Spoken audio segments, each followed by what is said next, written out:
There's a few more things that should be said to completely debunk the number one supposed justification for statism, which is that we need a military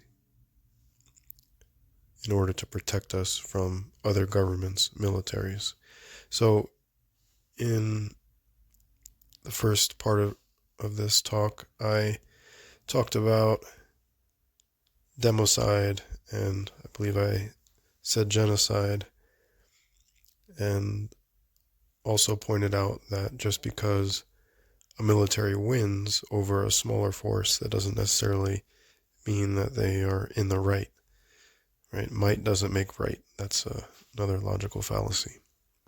So I just want to bring up a little bit of military history to, like I said, further solidify the debunking of the supposed high ground that a person has in taking this position. But before doing that, I'd like to point out some of the hypocrisy in the form of psychological projection. I mentioned in part one how oftentimes what they'll do to someone who opposes federal government, military, just a ruling class altogether, is that they'll call them selfish, right? But what you can observe repeatedly in a romanticization, I can't say the word, but you know what I'm trying to say, romanticizing military, right? Glorifying them beyond the reality. They'll often talk about, how they protect us here, right? But then I would say selfishly and, in a hypocritical manner, ignore, all the death, namely the civilian death brought by the military protecting us, right? So I think that qualifies as a selfish mindset. It's like, well, we got protected, and millions of other people over there who were innocent died, but at least we're safe, right? So, what just comes immediately to mind, and I'm going to be talking again about military history, but mainly American military history, just because that's what I'm most familiar with, and it's not because I'm an expert on the topic. It's just having been born and raised here, you get exposed to that information more than you would about another government's military, right?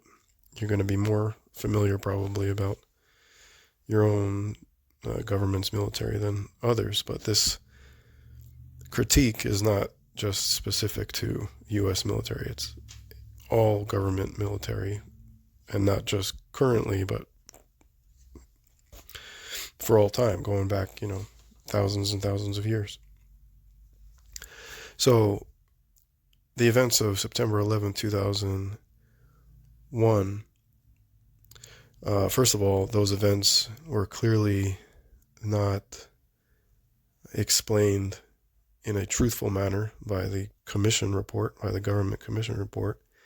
The most obvious example proving that their report is flawed, to put it mildly, is their total nonsensical evaluation of why and how World Trade Center Building 7 collapsed. But there's also bizarre anomalies with what happened at the Pentagon, which was supposedly a plane. Even though the Pentagon, you would imagine, is one of the most, well-defended structures in the world, right? There's no video of a giant passenger jet approaching the Pentagon. Can't get a clear picture of that. We got surveillance cameras on like every intersection in America, right? We got cameras all over the place, but the Pentagon, no, we can't seem to get a clear picture of anything approaching, basically like military headquarters of the greatest military on earth, right? It's just like, give me a break. And there's actually reports that, there was video taken like by other private companies and so on in the area, but that was confiscated. So obviously I would say it's very probable trying to hide something, right? But yeah, the controlled demolition of World Trade Center 7 and buildings 1 and 2, the towers. So that was used as a supposed justification for invading Iraq, right? So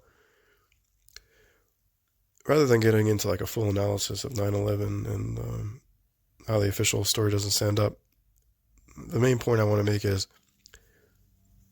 military action is not always just a straightforward act of defense, right? Like when I was talking about militias, because they're community-based, basically, right? And they're not part of some giant pyramidal institution with,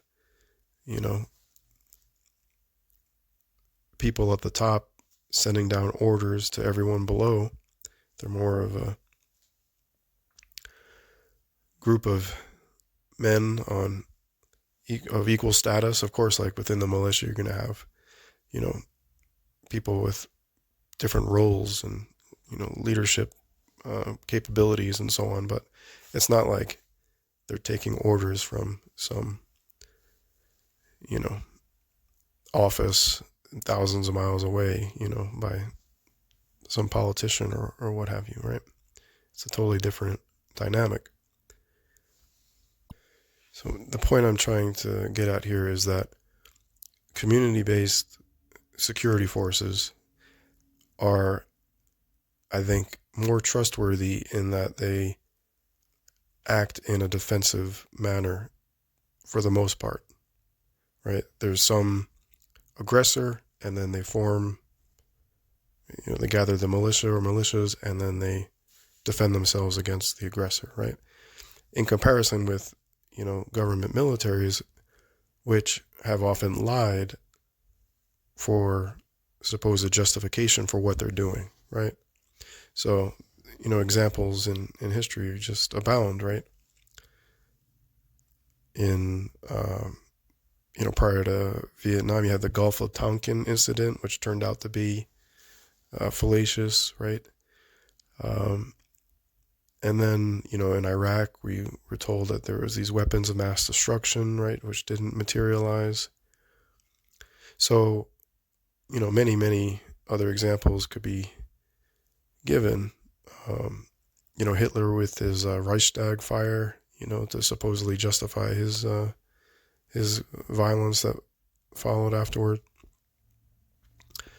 which is like actually an example of state-sponsored terrorism, where a state will actually terrorize its own people as justification to then carry out a military operation against a foreign power. And there's actually an example of that in U.S. military history again. Operation Northwoods, if I'm remembering correctly, which involved Cuba, and how they were actually, the U.S. government was planning on doing something to a passenger jet. I don't know if they were going to explode it or just hijack it or something potentially or definitely harmful to civilian passenger jet, and then blame it on the Cuban government as a reason, as to give justification for military action against Cuba. Right. So there's just, and this is just what I know, and not being an expert, and living in a society where the media is largely controlled as well. So of course there's going to be instances that I would have, I've never heard of, but the point being that militaries have certainly lied, governments have certainly lied as precedent or as a supposed justification for taking military action, which they are wanting to engage in for selfish reasons, right? Like oftentimes resource extraction, like say oil in the Middle East, or even poppy fields for selling, heroin on the black market. So these things have definitely occurred, right? So again, the kind of utopian or just utopian thinking of this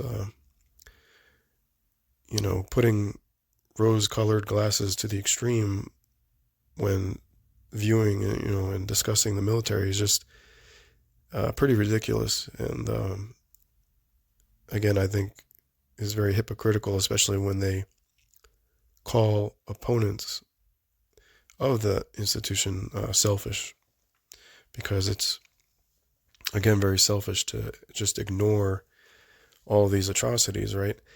And where do you draw the line? At what?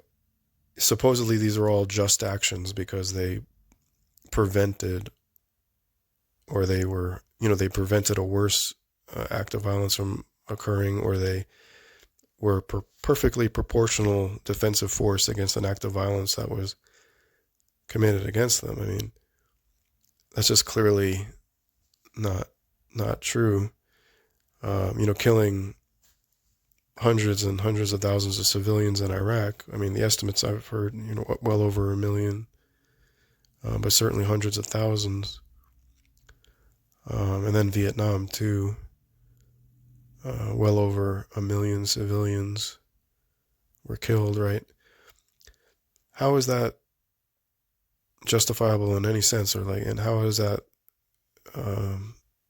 something to overlook as irrelevant in the evaluation of the necessity of government militaries? Because again, if you're saying, well, they keep us safe and the consequences of that safety don't matter, right? That's not actually an ethical position. You might be correct about the safety side, but that doesn't mean that you're on the right side of ethics or the right side of history. It's like, okay, if your state keeps you safe by basically, bombing the rest of the world,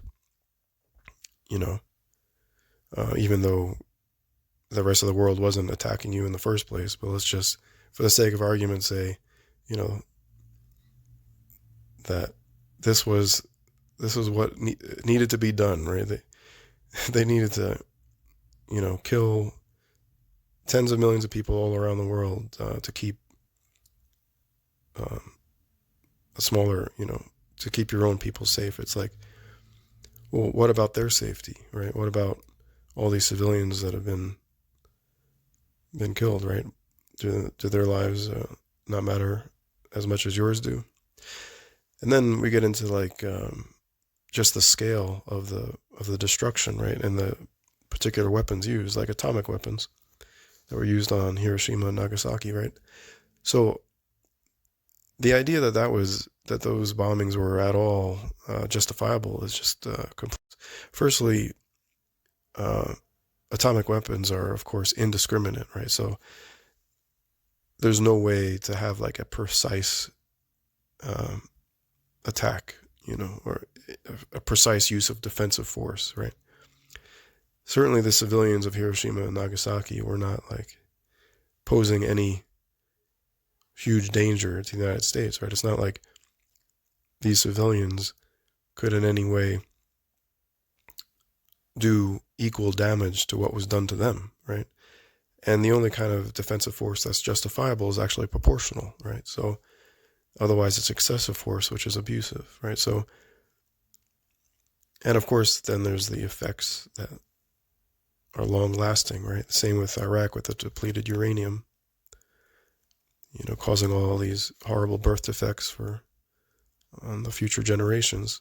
So it's just this indiscriminate destruction and horror that's put on people that weren't aggressive in any way. They just happened to live in a different place that had a different government that, another government was against for whatever reason. But the idea to say like, well, that was needed to end the war, how do you know that? I mean, it's just amazing to me, like how people is just like, first of all, they're not military experts in the first place, right? But then they're just talking like so casually about their perfect wisdom and understanding that, oh, this was absolutely the perfect action to prevent a greater harm. If we didn't drop those atomic bombs, and when I say, I'm catching myself say we, right? Because it's not we, it's actually the government, the military. If they didn't drop these nuclear weapons, right, on these people, it definitely would have resulted in a worse outcome. The war wouldn't have ended any other way. So how do you know that? You don't actually know that. There's a lot of evidence that can be pointed to that shows that the war was actually pretty much over at that point anyway, or would have been, in all intents and purposes, over very soon, very soon thereafter. So just this gigantic assumption that, oh, these indiscriminate weapons that literally bring hell on earth, were the perfect choice because they prevented a worse harm from happening. Like, that is just ridiculous. Like, there's no way you can have that knowledge for certain. And there's no evidence even to back it up. It's just complete assumption. It's just this complete idol worship is what I keep coming back to, because why else would you believe it? Like, other than, well, they're infallible. They're our gods, That's what I was saying. It's this like false religion. People have replaced divinity with government, and they just see them as a godly being on this planet that can do no wrong, even when they're clearly doing wrong, like dropping nuclear weapons on these people in Japan, or carpet bombing, Vietnam, Agent Orange. The examples go on and on. But returning to this kind of like tactical aspect of the justification, where they say, well, it's just, a matter of having a force of equal power. If you don't have a force of equal power, then you're going to lose. The short-sightedness on that, right? What is missing from that perspective is the damage being done on the other side, right? As if that's irrelevant, right? Doesn't matter. So, again, you could have a state with the most powerful military in the world that's just causing mayhem and destruction and building an empire all elsewhere, right? And you're quote unquote safe because no other country is able to invade your country because of how powerful your military is. But is that really good, in a big picture sense? Like, try and think of yourself as a human being for a second rather than, a supposed member of whatever nation state, right? If you got a government that's just using the military to terrorize the rest of the world, and you recognize, well, there's some safety in being with them, right? Because you're not getting bombed like the other countries. It's just this short-sightedness that has basically no empathy for people, living elsewhere on the planet that might be subject to horrible, unjust violence, mass violence, mass destruction. Like I said, bringing hell to earth. And this needs to be recognized as only possible at that scale through the system of government, right? Through this mass funneling of wealth to a few at the top of the pyramid through this extortion system. There's no local militia that can do damage like a military can, right? So if you just assume, well, the military from where I am would never do any unjust damage. It's like, okay, what are you basing that on? Can you, History doesn't back you up. So you're clearly wrong historically. Did something change recently? Did suddenly all of the leaders of government, all the head politicians become angels and saints, and I didn't get the memo on that? Yeah, I've heard some folks even double down on the tactical side. Well, they'll say, but what about the Air Force? We need an Air Force.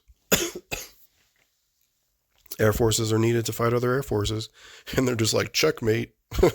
Like, oh, won that argument. No, you didn't. Again, because you're completely ignoring the fact that that Air Force may or may not act in a ethical manner, right? And we can point to uses of Air Force, like I just, gave two prime examples, namely Hiroshima and Nagasaki, where they were not used in a just manner, right? So you're just having to look at it in this like very selfish, myopic perspective where your military command, run by ultimately the so-called commander-in-chief, who, by the way, what's to stop him from becoming deranged, right? Like, or what's to stop him from being deranged in the first place, but basically just putting on a show until he gets all the power he wants, and then he commits genocide. Like, hasn't that happened in history many times? Yes, right? The people believe that, he's a champion of the people and, setting the world right and this and that. And then it just turns out he's a genocidal maniac. It just turns out he's an insane communist, It's just and Mao and Hitler and on and on. So what's to prevent that? And why do you think it's more safe to put all the power in the hands of one individual like that rather than having it decentralized into millions of independent militias? It just doesn't hold up to scrutiny. The millions of independent militias is clearly a safer way to go. Ultimately, right? But even if you're going to say, well, they wouldn't be as effective against another military that had an air force. It's like, okay, well, it seems like you have a point there, right? But this is where you have to recognize that even if you had an air force in the first place, that wouldn't necessarily win, right? And secondly, and for multiple reasons, right? It could be just because of a technological inferiority. It could be having to do with skill sets. It could have to do with incompetence at the top of the chain of command, right? Giving bad orders down the chain of command that cause losses that didn't have to happen, right? That certainly happened as well many, many times. But ultimately, it comes down to this idea that I have to support my local beast to prevent me from other beasts, right? But what you're forgetting is that it's a beast, right? Like, you're forgetting that it has a evil inclination and an evil foundation. So thinking that you're going to protect yourself, make the world a better place from foreign beasts by, supporting your local one doesn't actually hold up. And actually what you find is that these beasts, and this kind of actually ties into John's book of Revelation, the letter of Revelation, last portion of the New Testament, where you got many, many beasts, right? So because they're of like nature, it's actually not unreasonable to figure that they might actually coordinate at some point to dominate the world together, right? So you're just assuming this loyalty, right? Loyalty from extortionists, right? Loyalty from folks that has been proven are disloyal on many occasions, carrying out all kinds of domestic operations, which are awful, right? So the loyalty doesn't stand, and the possibility of them actually openly or covertly coordinating with other beasts, other governments, is another possibility. So how does it make sense that it's still the better way to go? When you take all of this into consideration, how is it really the better way to go? Just to summarize some of the points again, in evaluating militia versus military, the problems with military is non-local control, right? You don't actually have local control of what is carried out.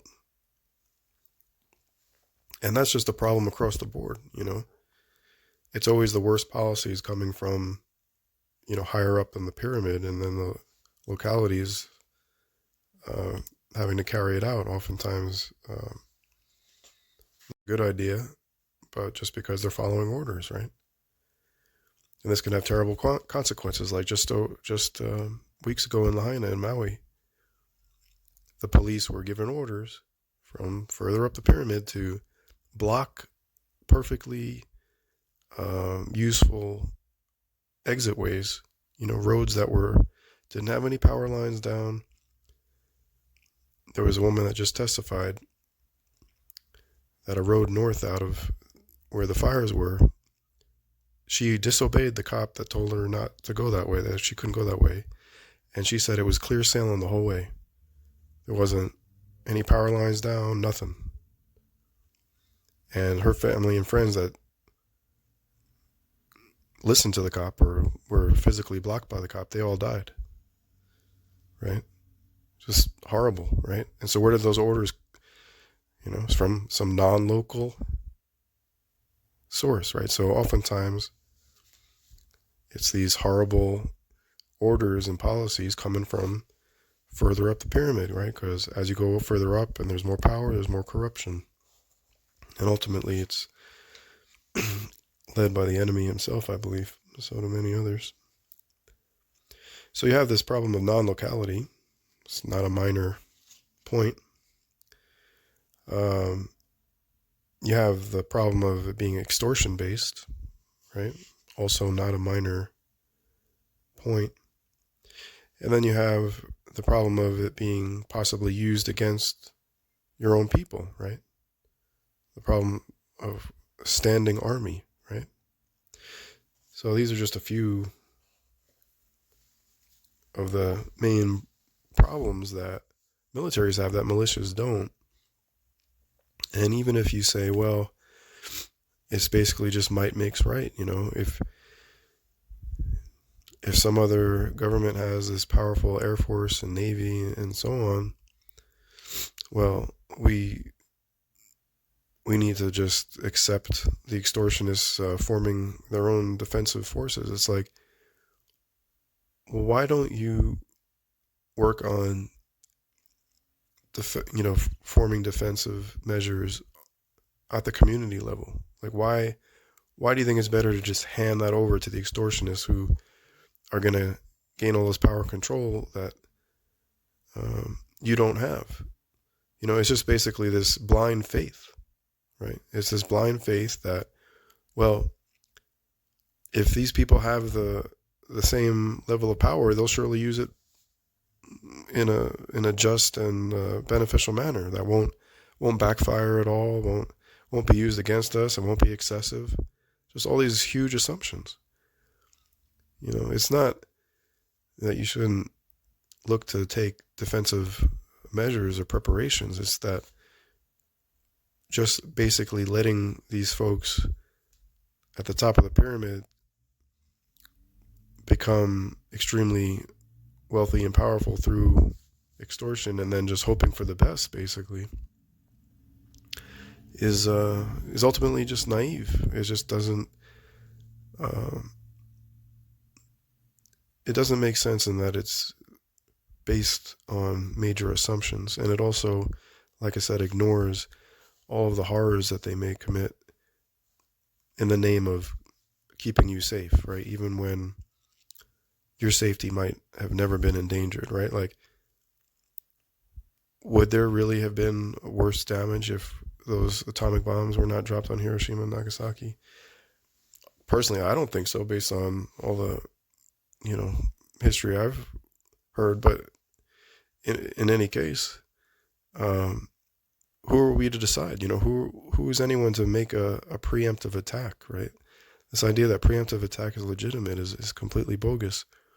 The idea that you can commit violence because you think someone else is going to commit violence, and you're then also, so you're guessing that they're going to commit violence, and then you're also guessing the level of violence they're going to commit, and so then it's just automatically the level that you choose in the preemptive attack is just going to perfectly line up with that perfect prediction of the future violence that they're going to commit, right? It's ridiculous. Like, would this hold up in court? Could I go, on a personal level? Of course not. Could I go, just punch someone for no reason, and then, the judge says, well, what the hell were you thinking? And I'll say, oh, well, I had, a premonition that he was going to punch me in the face. And so I just did it first to prevent him from doing it to me. But it wasn't excessive because my vision of the future was of him punching me in the face. So I gave him a punch just like the one I saw in my vision, right? They would probably make a joke out of that testimony, right? Like, this guy is out of his mind, right? But that's basically the mindset of many people that are, pro-government military and pro-preemptive attack. It's no less ridiculous. It's actually worse because it's at a much larger scale, and it's involving the dismemberment and death of, millions of people. So, the one crazy guy that punches someone in the face for no reason, that's bad, but it's not as bad as what's being done on this mass scale. So that's just another element at play that militaries make use of much more than militias do. And again, the scale of damage that can be carried out is necessarily less, and the corruption and lack of local control and decision making, again, are other factors at play.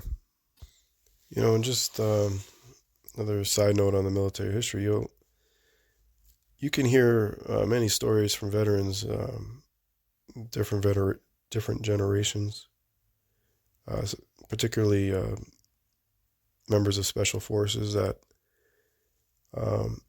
were basically acting in a militia-like fashion. They were acting in smaller groups that had some independence of decision making, and they'll talk about how they were actually able to do very efficient, effective actions, but it was when they got orders from the White House that things went wrong in a major way, and they ended up betraying whatever good alliances they had made and ended up causing harm to people that they were actually trying to help. Various kind of tragedies followed once they had to take orders from further up top the pyramid. So again, why have the pyramid in the first place? Why not just have the localized defensive forces? Atomic weaponry only came into being because of governments in the first place. The resource extraction and development would have never happened without government direction and resources available. Likewise, martial law wouldn't happen without military, right? You're not going to have millions of independent militias and then have, nationwide martial law. It's just not possible, right? Due to the decentralization of the militias, right? So I just don't see how this number one justification for continuing the funding of a destructive system based on extortion holds up to scrutiny. It's ignoring all kinds of atrocities, and it's making all kinds of assumptions of the basic goodness, sainthood of whoever's, at the top of the chain of command. Not only goodness, but competence. assuming their actions are going to be based on truth, rationality, and sound ethics, based on some kind of loving intention, right? It's just, doesn't hold up. Assumptions are always irrational, and history shows all these examples of irrational and unethical actions by these people in command of these military forces. And we should consider the extreme negative consequences and horrors that are caused by militaries all around the world throughout history, and continue on till this day. All right, thanks for listening.